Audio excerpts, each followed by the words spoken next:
হাঁটতে থাকি আর আমাদের পায়ে কাঁটা বিঁধে যায়, তখন মুখ দিয়ে আহ বেরিয়ে আসে, কান্না চলে আসে, আর অনেক সময় অভিশাপও বেরিয়ে আসে। কিন্তু আমরা কি কখনো এটা এইভাবে দেখেছি, এইভাবে ভেবেছি যে আমরা যে পথে চলেছি সেই পথে কাঁটা বিঁধেছে, নাকি আমরা সেই পথ নির্বাচন করেছি যাতে শুধুই কাঁটা রয়েছে? নাকি আমরা এভাবে ভেবে দেখেছি যে এই কাঁটা আমাদের কষ্ট দিতে এসেছে, নাকি এটা আমরাই বিছিয়ে রেখেছিলাম? সাবধান থাকা উচিত ছিল, কারণ কাঁটা বিঁধলে যন্ত্রণা হবে, চিৎকার করে ফেলতে পারি, মুখ থেকে অভিশাপও বেরিয়ে আসতে পারে। কিন্তু এই অভিশাপ শুধুমাত্র আমাদের তরফ থেকে অভিশাপ হয়, সামনের ব্যক্তিটির ওপরও নির্ভর করে। এবার সেই ব্যক্তি যদি এমন হয় যে ফুল আর কাঁটা এই দুই সমানভাবে গ্রহণ করতে পারে, তার কাছে অভিশাপও বরদানে পরিণত হয়।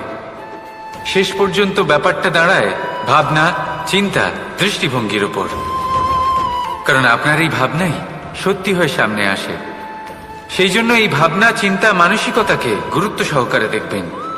এই বিবেচনা নিয়ে বিবেচনা করতে শিখুন। আমার কথার অর্থ হলো যে জীবনে যখন এরকম কিছু একটা ঘটবে, তখন ভেবে দেখুন যে এরকম কেন হলো। আপনি কি এমন কোনো কর্ম করেছিলেন যার কর্মফল এটা? এমন কোনো কাজ যা অনুচিত ছিল, অসত্য ছিল, যা অভদ্রতার কারণ ছিল? ভেবে দেখা প্রয়োজন। দেখুন, ইচ্ছে হলো আপনার যে আপনি কি করতে চান, ভাবনা আপনার, সত্য আপনার, জীবন আপনার, সিদ্ধান্ত আপনার। আসুন আর আমার সাথে ভালোবেসে বলুন, রাধা রাধা।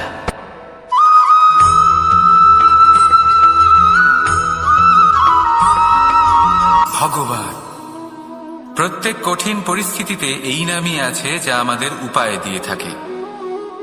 ব্যক্তি যান, ভগবানের পুজো করেন, আরাধনা করেন, ব্রত পালন করেন, মন্দিরে যান, পুজো পাঠ করেন, ভগবানকে জাগিয়ে তোলেন। আর তারপর শুরু হয় সমস্ত প্রশ্ন। হে ভগবান, আমার সাথে এরকম কেন হচ্ছে? কেন আমারই জীবনে এত দুঃখ আছে? আমি কিভাবে এর সম্মুখীন হব? আমাকে কেন এত কষ্ট ভোগ করতে হচ্ছে? হে ভগবান, আমি কি করব? আমাকে সাহায্য করুন, কোনো রাস্তা দেখান।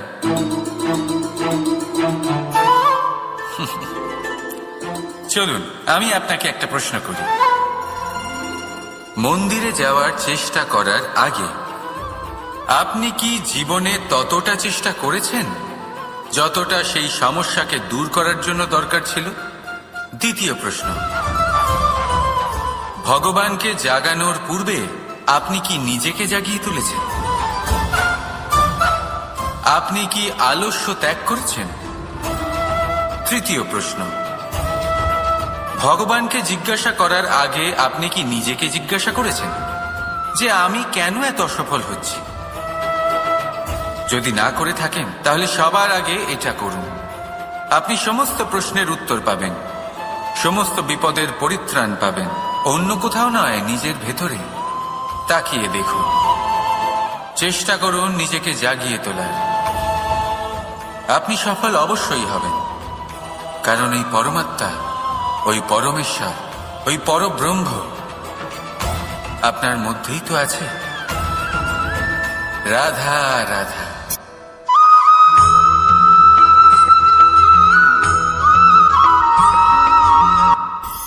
দৃষ্টি আর দৃষ্টিভঙ্গি, এই সমগ্র লীলা হলো এই দুইয়ের। বিচিত্র হতে পারে, কিন্তু এটাই সত্যি। এবার আপনাকে একটা উদাহরণ দিয়ে বোঝাই।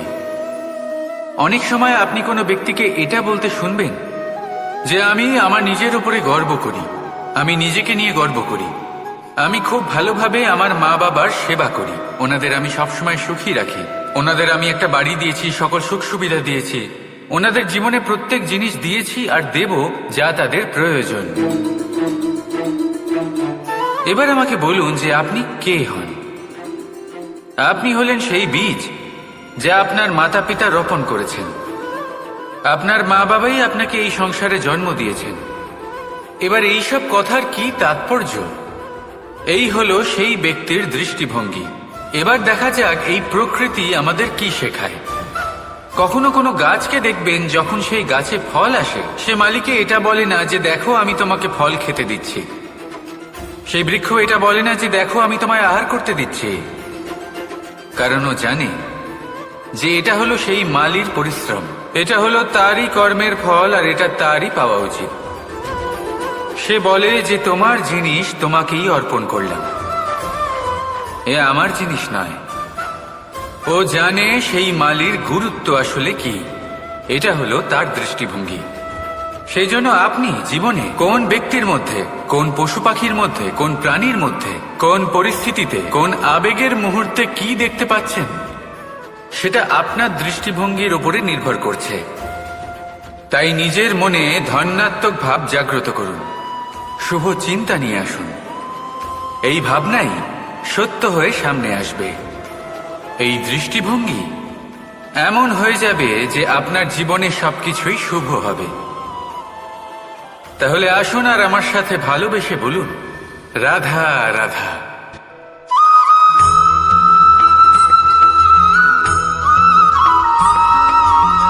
নাম।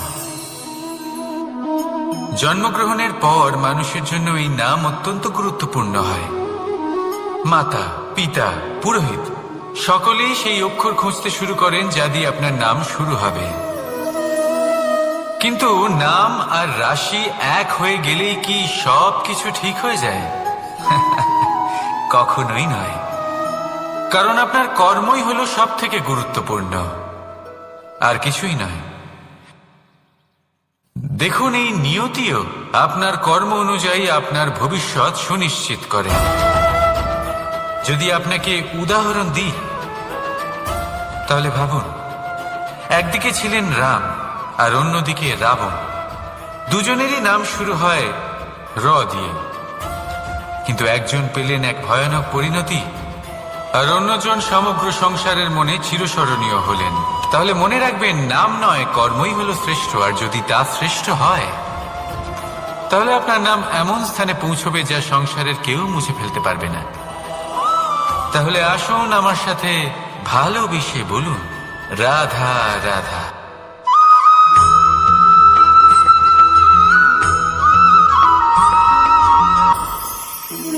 সময়। এই সময় আসলে কি? এই সময় একটা সরল রেখা তো কখনোই নয়। সময় হলো একটা চক্র, যেখানে এর আদি সেখানেই হলো এর অন্ত, আর যেখানে তা শেষ হয় সেখান থেকেই তার শুরু হয়। এই সময় একটা অত্যন্ত বিচিত্র চিন্তা, বিচিত্র ভাবনা, একটা বিচিত্র বস্তু যা কেউ বুঝতে পারেন না। এই সময়ের লীলা, এর কোনো প্রমাণ নেই, কোনো জ্ঞান নেই, কোনো পরিমাপ নেই। শুধু এটুকু আমরা জানতে পারি, যেখানে শেষ হবে সেখান থেকে একটা নতুন সূচনাও হবে।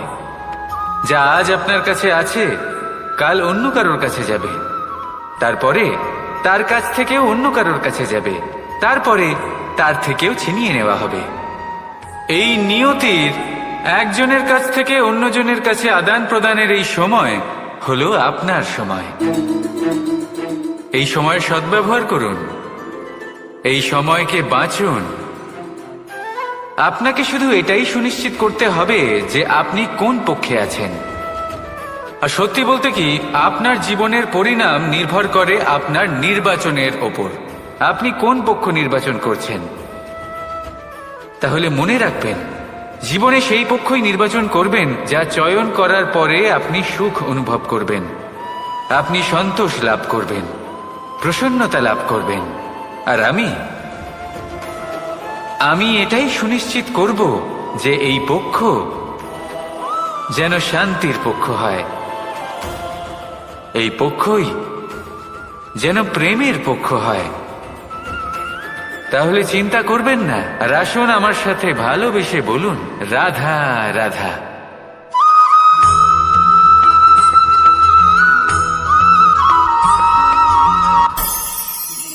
অনেক সময় যখন আমরা কর্ম করি, সাফল্য লাভ করি, কঠিন পরীক্ষায় উত্তীর্ণ হই, বড় কাজ করি, আমাদের মনে হয় এই সংসার আমাদের একটু প্রশংসা করুক, ভালো লাগে। অনেকবার মনে হয় এটা হলো আমাদের কর্মের ফলই বটে, আমরা আনন্দ পাই। কিন্তু যখন আমরা এই প্রশংসা পাই না, তখন কি হয়? আমরা দুঃখী হয়ে যাই, ভেঙে পড়ি। মনে হয় যেন আমার জন্য কেউ চিন্তাই করে না। এমন মনে হয় যেন আমাদের আনন্দে অন্য কেউ আনন্দই পায় না। অনেক রকম ভাবনা আসে। কিন্তু আমি আপনাকে একটা প্রশ্ন করতে চাই, আপনি যে কাজই করেন না কেন, যে কর্মই করেন না কেন, তা কি শুধুমাত্র প্রশংসার জন্য করেন? যদি এরকম হয়ে থাকে তাহলে সেই ভাবনা এক্ষুনি ত্যাগ করুন। কারণ এই প্রকৃতি আমাদের অন্য শিক্ষা দেয়।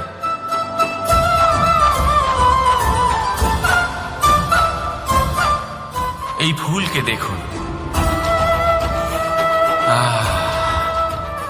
এই যে ফুলের সুবাস, যা আমার মনকে উচ্ছ্বসিত করে তোলে, মনে শক্তির সঞ্চার করে, এই সুগন্ধ। কিন্তু ভেবে দেখুন, ফুলের কিন্তু এই কাজ করার জন্য কোনো প্রশংসারই প্রয়োজন হয় না। এটাই হলো প্রকৃতির শিক্ষা। যিনি সৎ হন, সৎকর্ম করেন, তার কোনো প্রশংসার প্রয়োজন হয় না, কারণ ওনার কর্মই হলো ওনার সুবাস। মনে রাখবেন, আতর নকল ফুলে দেওয়া হয়, প্রকৃত ফুলের তার কোনো প্রয়োজন হয় না। সেইভাবেই আপনিও কর্ম করতে থাকুন শুভ চিন্তা নিয়ে। এই মনকে সব সময় শান্ত রাখুন, স্বচ্ছ রাখুন। যদি এরকম করেন তাহলে আপনার কর্ম এমন সুবাস ছড়াবে যে আপনার জীবনে শুধু এবং শুধুমাত্র আনন্দই থাকবে। তাহলে এই আনন্দ সহকারে বলুন, রাধা রাধা।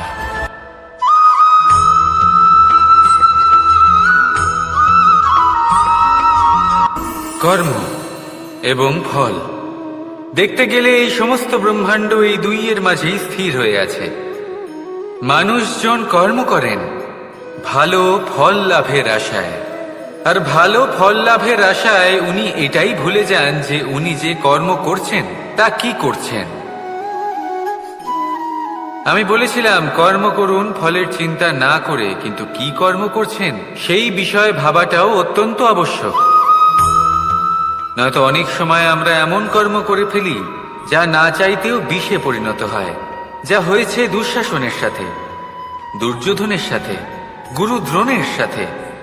একজনের মানসিকতা উচিত ছিল না, একজনের বিবেক উচিত ছিল না, আরেকজন যে পক্ষ নির্বাচন করেছিলেন সেই পক্ষ উচিত ছিল না। আর যা কিছু ওনাদের সাথে হলো, আপনার আমাদের সকলের সাথে তা হতে পারে। আমি বলেছিলাম কর্ম করুন, ফলের চিন্তা করবেন না, কিন্তু এই কর্মের বিষয়ে বিচার করে দেখাটাও ততটাই আবশ্যক। দেখুন, কর্ম করার উচিত প্রক্রিয়া ফলের চিন্তা না করা, কিন্তু যদি আপনার কর্ম শুভ হয় তাহলে তার ফলও নিয়তি আপনাকেই দেবে। সর্বদা কর্ম করার সময় এটা ভাবুন যে আপনার এই কর্ম এই সংসারকে, এই সমাজকে, আপনার পরিবারকে, আপনার আশেপাশের মানুষজনকে কোন দিশায় নিয়ে যাবে। যদি এটা সবার জন্য মঙ্গলময় হয় তাহলে কর্ম করতে থাকুন। আর হ্যাঁ, নিশ্চিত রূপে ফলের চিন্তা করবেন না। আসুন আমার সাথে ভালোবেসে বলুন, রাধা রাধা।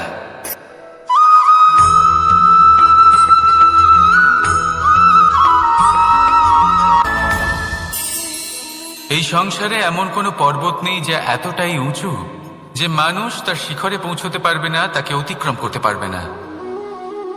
এই সংসারে এমন কোনো সাগর নেই যা কিনা এতটাই গভীর যেখানে মানুষ তার তলদেশে পৌঁছে ফিরে আসতে পারবে না।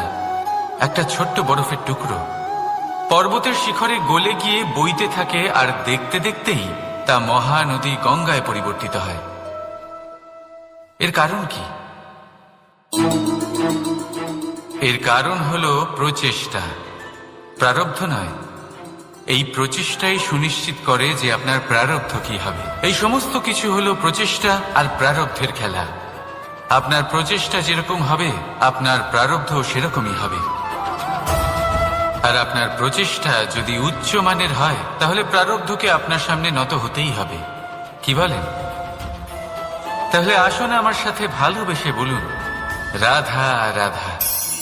অনেক সময় মানুষ অতীতকে দেখেন আর তখন অহংবোধে পরিপূর্ণ হয়ে ওঠেন। কখনো বর্তমানের দিকে তাকান ভবিষ্যতের দিকে তাকান আর পরিতৃপ্তিতে ভরে ওঠেন। কেন বুঝতে পারেন না একটা সহজ কথা?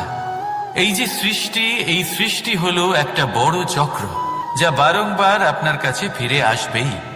কঠিন থেকে কঠিনতর পরীক্ষায় আপনাকে নিযুক্ত করবে, যাতে আপনাকে উত্তীর্ণ হতেই হবে।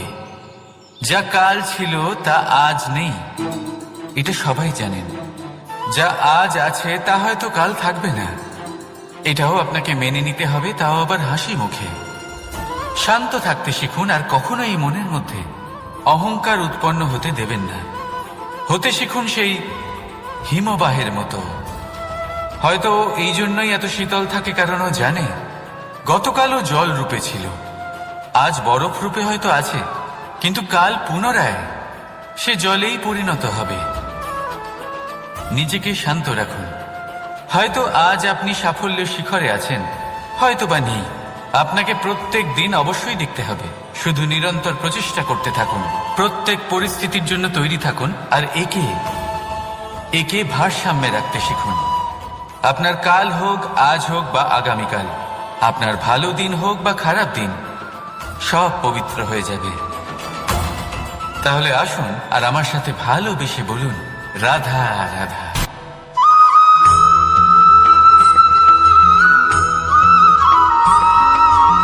প্রতিশোধ অথবা কাউকে দুঃখ দেওয়ার ভাবনা, যদি এটা আপনার মনে থাকে, তাহলে আপনি নিজের মনেই যন্ত্রণার একটা বিশাল বৃক্ষ রোপণ করছেন, এটা মনে রাখবেন। কারণ কাউকে দুঃখ দেবার এই ভাবনা, এটা হলো সেই বীজ যা আপনার মনেই পতিত হবে, আপনার মনেই অঙ্কুরিত হবে, আর আপনার মনেই একটা বিশাল বৃক্ষরূপে বেড়ে উঠবে। জীবন আপনার, কর্ম আপনার, কাউকে দুঃখ দেবার ভাবনা আপনার ছিল, এই বৃক্ষ হলো আপনার, তাই এর ফলও আপনিই পাবেন, যা গ্রহণও আপনাকেই করতে হবে। মনে রাখবেন, যে মানুষ এটা ভাবে যে আমি ওকে দুঃখ দেব, ওকে কষ্ট দিতে চাই আমি, সেই মানুষই দুঃখ আর কষ্ট পেয়ে থাকে।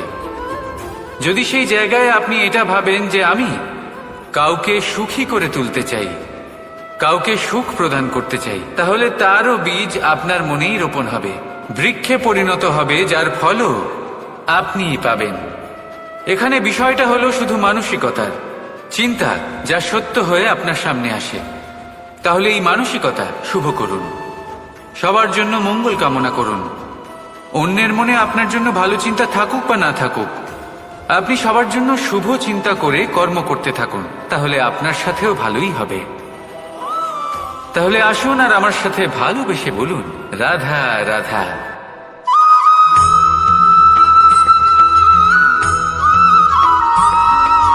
দোল উৎসবে এই সমগ্র সংসার রং নিয়ে খেলা করে, কিন্তু এই রঙের সারমর্ম এই সংসার কি জানে? কখনো দেখেছেন একটা চিন্তিত মুখ শুধুমাত্র রঙের স্পর্শ পেয়ে আনন্দিত হয়ে ওঠে? দোলে আমরা কি করি? পুরাতনকে ত্যাগ করি আর নতুনকে স্বাগত জানাই।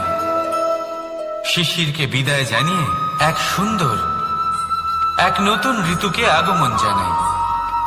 দুশ্চিন্তা দূর করে আসার নতুন রঙে রঙিন হয়ে ওঠা, নিজেকে আনন্দিত করা, এটাই তো হলো দোল। এবার দোলের একটা ব্যাপার আছে, দুটো রঙে একসাথে রঙিন হওয়া যায় না। একটা রং উঠলে তবেই আরেকটা রং লাগা সম্ভব। আরো একটা প্রশ্নও রয়েছে, কোন রংকে তুলে দিয়ে কোন রং মাখানো যেতে পারে? যদি আপনাকে উদাহরণ দিই, লোভের এই রং, তা যতক্ষণ লেগে থাকবে আনন্দের রং লাগতে পারবে না, যা হয়েছিল দ্বারকাবাসী এবং সামন্তক মণির মধ্যে।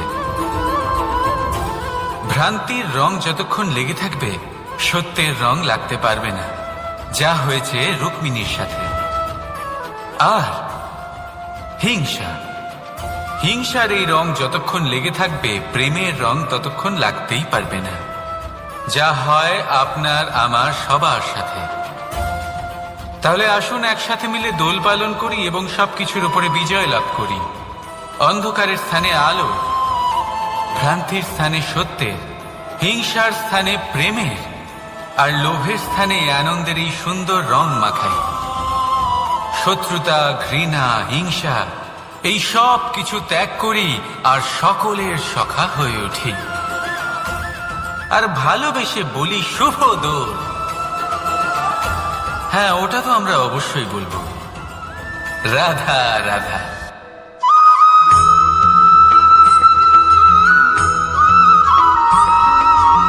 কখনো কখনো মানুষ মনে করেন যে সে নিজেই সব থেকে বেশি শক্তিশালী, তিনি হলেন জ্ঞানী। দেখুন, এটা ভালো ব্যাপার যে আপনার মধ্যে শক্তি আছে, জ্ঞান আছে, আর এটা শুধু আপনার জন্য নয়, এই সমস্ত সমাজের জন্য, দেশের জন্য, সমগ্র পৃথিবীর জন্য অত্যন্ত আবশ্যক।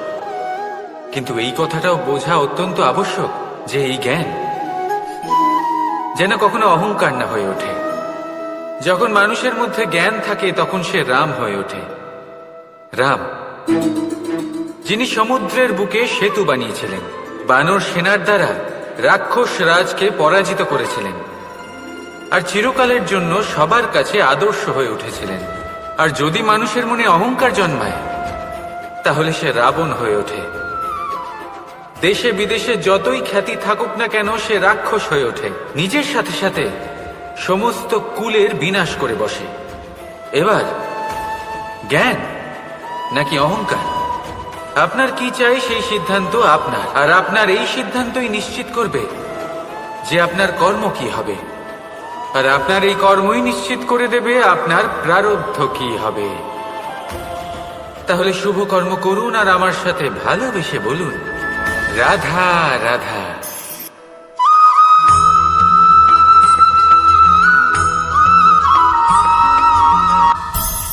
সংসারে অনেক সময় এরকম হয় যে আমরা খুব সমস্যায় থাকি, খুব বিপদের মধ্যে থাকি, আর সেই সমস্ত মানুষ যারা আমাদের কাছের মানুষ, আমাদের আপনজন, তারা আমাদের ত্যাগ করে চলে যান। আমরা এই সময় দুঃখ পাই, নিরাশ হয়ে পড়ি এবং একা একাই সেই সমস্যাকেও কাটিয়ে উঠি। এবার পরিস্থিতি যেমন খুশি হোক না কেন, সেই সব মানুষ যারা এমন সময় আপনাকে ত্যাগ করেছেন তাদের প্রতি ক্রুদ্ধ হওয়া, অভিমান করা, এটা অনুচিত। আমি বলবো তাদের প্রতি কৃতজ্ঞ থাকুন। আমি বলবো তাদের ধন্যবাদ জানান যে তারা এমন সময় আপনার সঙ্গ ত্যাগ করেছেন যখন আপনার তাদের সব থেকে বেশি প্রয়োজন ছিল। কারণ দেখুন, হয় তাদের বিশ্বাস ছিল যে আপনি নিজেই এই বিপদ থেকে বেরিয়ে আসতে পারবেন, বা তাদের ত্যাগ করার জন্য আপনি নিজের উৎসাহ বাড়িয়ে তুললেন, আপনি নিজের শক্তি বাড়ালেন এবং নিজে সেই সমস্যা থেকে বেরিয়ে আসলেন। নিজের খারাপ সময়কে আপনি নিজেই ভালো সময় করে তুললেন। শেষ পর্যন্ত আপনি আরো শক্তিশালী হয়ে উঠলেন, আরো শ্রেষ্ঠ হয়ে উঠলেন। আর এটাই তো আপনার বিজয়, যার কারণ হলো তাদের আপনাকে ত্যাগ করা। তাহলে তাদের ধন্যবাদ জানান আর আমার সাথে ভালোবেসে বলুন, রাধা রাধা।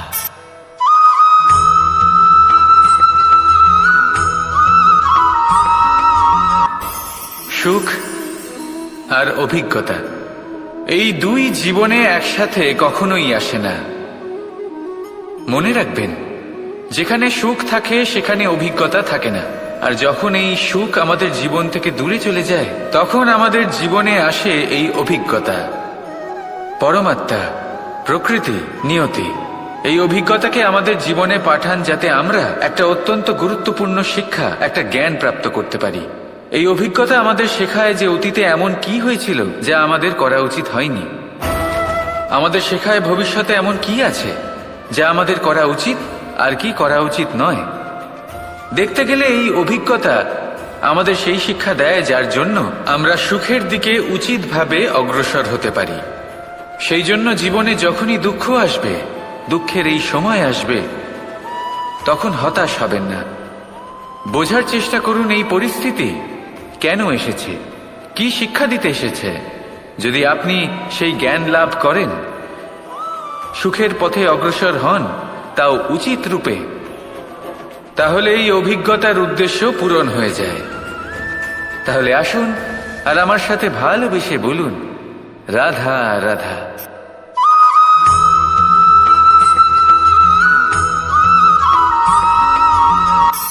ধন,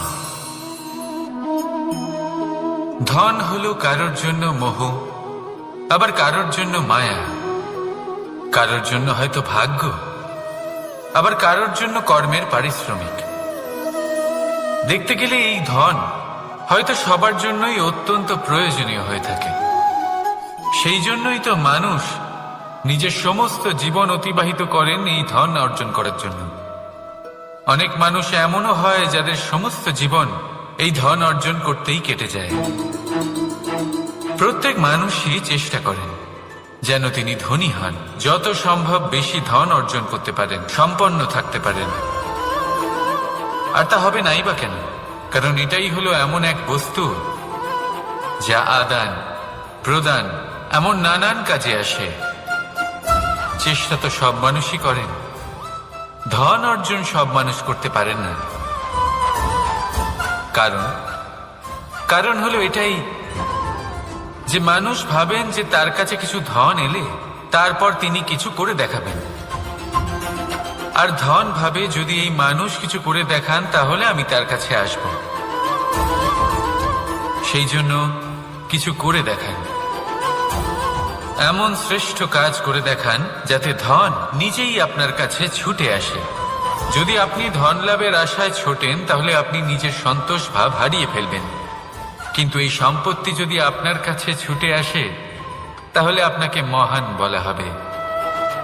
সেই জন্য কাজ করুন, শ্রেষ্ঠ কাজ করে দেখান, দেখবেন এই ধন ফলস্বরূপ আপনার কাছে আসবেই আসবে। তাহলে আসুন আমার সাথে ভালোবেসে বলুন, রাধা রাধা।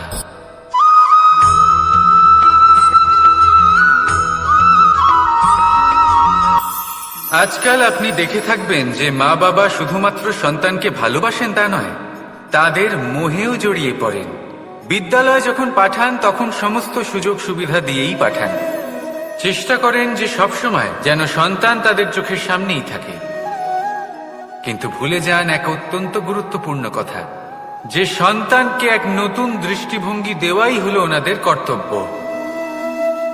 সেই জন্য পুরাতন কালে শিষ্যদের গুরুকুলে পাঠানো হতো, বাড়ির থেকে দূরে। কারণ বাড়ি ছেড়ে যাওয়া এক সন্তানের জন্য, এক শিষ্যের জন্য অত্যন্ত শুভ লক্ষণ হয়।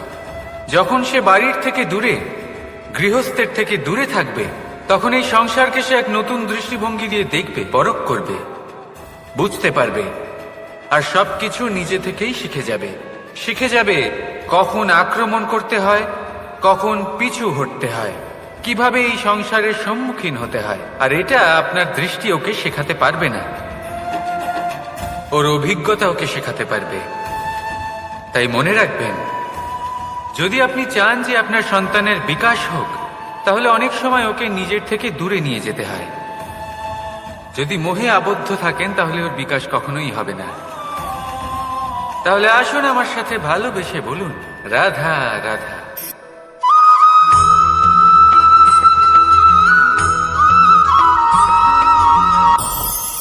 আমাদের মনে সবসময় একটা প্রশ্ন এসেই থাকে, এই জীবন যা কিনা ঈশ্বর আমাদের দিয়েছেন, একটা জীবন, ঈশ্বর এক আত্মা দিয়েছেন পৃথিবীতে বাঁচার জন্য। যতদূর আমরা জানি আমাদের কাছে একটাই জীবন রয়েছে। আমরা ভাবি এই জীবন গুছিয়ে কিভাবে রাখা যায়। প্রত্যেক মানুষ ভাবেন যে আমি কি করি যাতে এই জীবনকে গুছিয়ে রাখা যায়, কিরকম কর্ম করব, কিরকম পুণ্য করব, কি ধরনের শাস্ত্র পড়ব যাতে আমি সেই জ্ঞান অর্জন করি যাতে জীবনটা সুন্দর করে তুলতে পারি। আমাদের সমগ্র জীবন কেটে যায় এই প্রশ্নের উত্তর খুঁজতে, সেই শাস্ত্র অধ্যয়ন করতে। এমন অনেক মানুষ তাও বুঝতে পারেন না। আসুন আজ আমি আপনাকে একটা সহজ কথা বলি, যার দ্বারা আপনি নিজের জীবন সুন্দর করবেন। জীবন, জিহ্বা, এদের দুজনেরই হলো একটাই রাশি। জিহ্বা অর্থাৎ আপনার কথা, এই কথাকে সংযত রাখুন, একে সুন্দর করে তুলুন, মধুর কথা বলুন, যতটা সম্ভব একে নিয়ন্ত্রণে রাখুন, আপনার জীবন সুন্দর হয়ে উঠবে। কারণ এই শব্দ হয় অত্যন্ত শক্তিশালী। এটা হলো এমন এক বন্ধন যা আপনার সামনের মানুষকে আপনার ব্যক্তিত্বের সাথে জুড়ে দিতে পারে।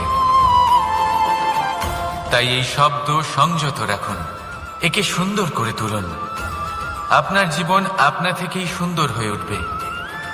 আর আসুন, এই মধুর সুন্দর অনুভূতি দিয়ে বলুন, রাধা রাধা।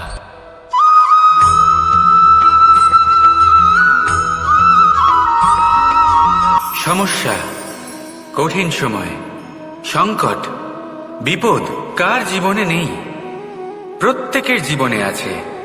কিন্তু আমাকে একটা কথা বলুন, যদি নৌকায় ঢেউকে ভয় পেতে শুরু করে তাহলে সাগর পার করবে কে? কখনো কোনো ছোট্ট পিঁপড়েকে দেখেছেন, যে আকারে হয়তো ছোট হতে পারে কিন্তু বড় শিক্ষা দিয়ে যায়? কিন্তু আমরা শিখি না।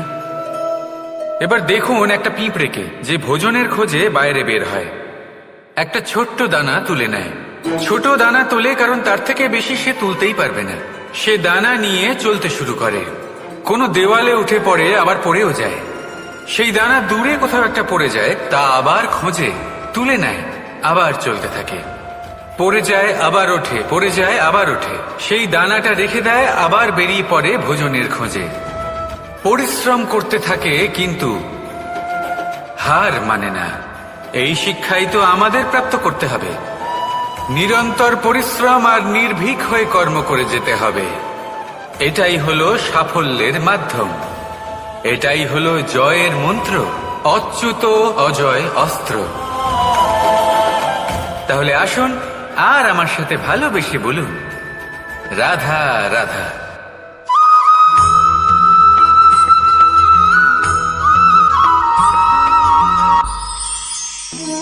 জীবন, এই জীবন আসলে কি?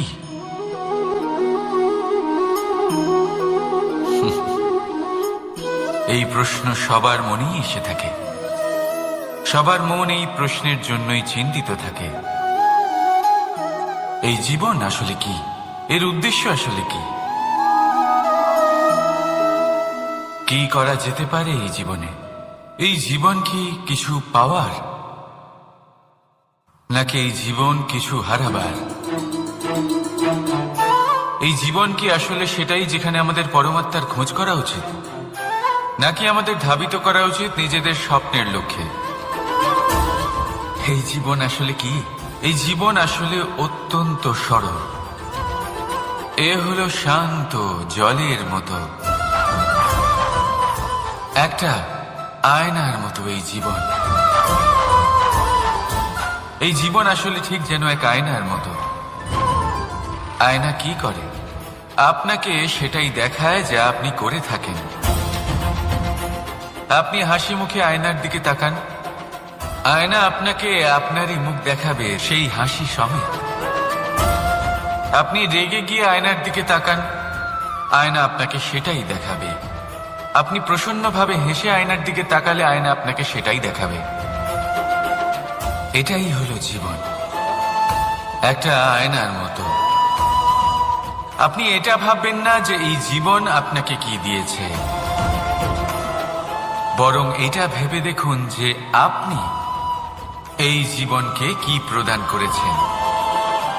যদি আপনি এই জীবনকে সুখ প্রদান করেন, আনন্দ দিতে পারেন, ভালোবাসা দিতে পারেন, তাহলে এই জীবনও আপনাকে সুখ, আনন্দ আর ভালোবাসাই দেবে। তাহলে আসুন এই সুখ, আনন্দ আর ভালোবাসা দিয়ে বলুন, রাধা রাধা।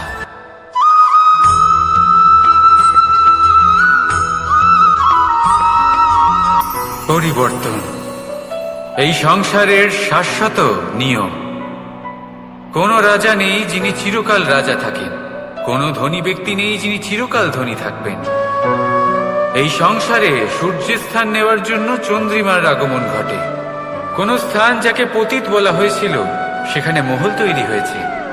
কোন স্থান যাকে আজ মলিন বলা হয়েছে কাল সেখানে মন্দিরও স্থাপন হতে পারে। কোনো ঋতু চিরকালের জন্য থাকে না, কখনো সময় চিরকাল একরকম থাকে না। আজ যে আপনার কাছে রয়েছে কাল অন্য কারোর ছিল, আজ যে আপনার কাছে রয়েছে কাল তা অন্য কারোর কাছে চলে যাবে। আপনার সাথে কিছু থাকলে তা হলো আপনার কর্ম, কিন্তু সেই কর্মের পরিণামও আপনার নয়। আপনি শুধু কর্ম করুন, বাকি সবকিছুই পরিবর্তনশীল। কিন্তু সেই পরিবর্তনকে দেখে ভয় পাওয়ার প্রয়োজন নেই, তাকে স্বাগত জানান। যদি আপনি হাসি মুখে সেই পরিবর্তনকে স্বাগত জানান, তাহলে এই পরিবর্তনও হাসি মুখে আপনার সাথে থাকবে। আসুন আমার সাথে ভালোবেসে বলুন, রাধা রাধা।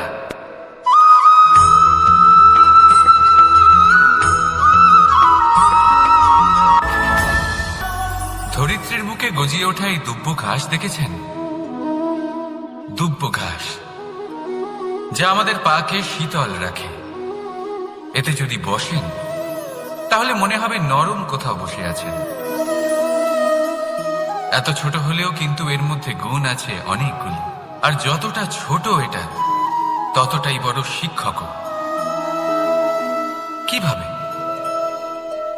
ভাবুন, পাতা ঝরার মরশুমের পরে সমস্ত পাতা একত্রিত হয়ে থাকে। একটা ছোট ফুলকি সবাইকে জ্বালিয়ে দিতে পারে, সমস্ত পাতা পুড়ে ছাই হয়ে যায়। কিন্তু এই ঘাসের কিছুই হয় না, সে যেমন ছিল তেমনই থাকে। কারণ কি হতে পারে? প্রথম কারণ, এরা ছোট হয়। দ্বিতীয় কারণ, এরা বিনম্র হয়, বড়ই সহজে দমে যায় এরা। তৃতীয় কারণ, এদের মধ্যে নমনীয়তা থাকে। আপনিও নিজেকে এরকমই বানিয়ে ফেলুন। কখনো নিজেই নিজেকে কারোর থেকে বড় মনে করবেন না। নিজের এই মনকে বিনম্র রাখুন। এবং সব থেকে বড় কথা, নিজের এই মনে সহানুভূতি, প্রেম আর বিশ্বাসের নমনীয়তা বজায় রাখবেন। যদি এরকম করতে পারেন তাহলে জীবন সবসময় সুখে কাটবে। রাধা রাধা।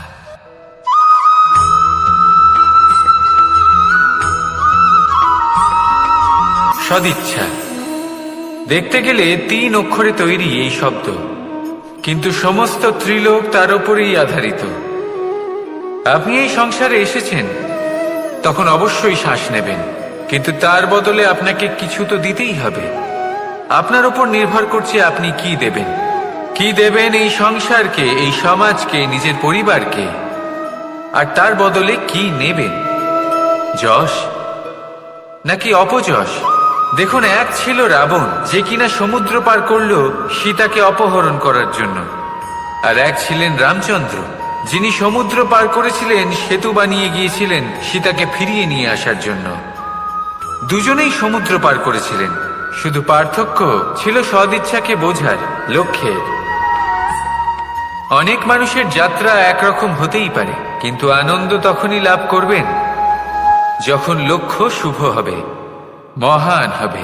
এই লক্ষ্য দিয়ে এই সংসারের কল্যাণ হবে এবং মানুষের সম্মান হবে।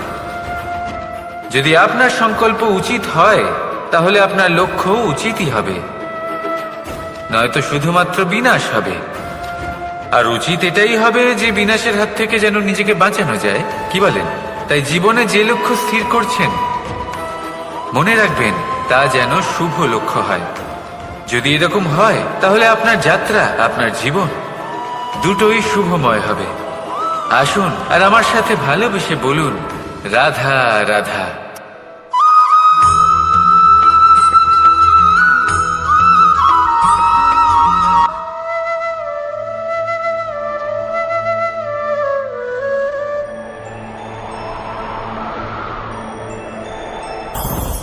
লোভ আপনার অন্তরের আরো একটা শত্রু।